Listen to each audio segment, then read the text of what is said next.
สบายดีทุกคนหลังจากมื้อนั้นเนาะฝนตกหนักแห้งเฮ็ดให้น้ำป่าไหลลงมาหลายแห้ง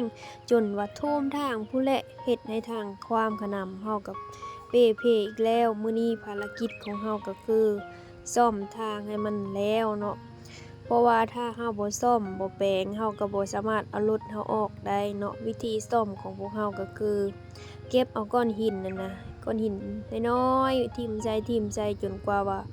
รถเฮาจะคว่ำออกไปได้เนาะถ้าเฮาบ่ซ่อมบ่แปลงเฮาก็บ่สามารถออกไปข้างนอกได้เลยหลังจากเฮาซ่อมไปละหึงเติบเนาะก็ประมาณครึ่งชั่วโมงพู้นแหละตอนนี้ก็ใกล้จะแล้วเฮาก็จะพยายามขุดๆเซาะๆเอาก้อนหินที่ว่ามันใหญ่แล้วเอาออกไปหลังจากนั้นเฮาก็จะพยายามกิ้งลงไปถ้าจะให้เฮายกเฮาก็คือสิบ่แพ้เนาะเพราะว่าก้อนหินนี่ก็หนักหลายโลเติบได้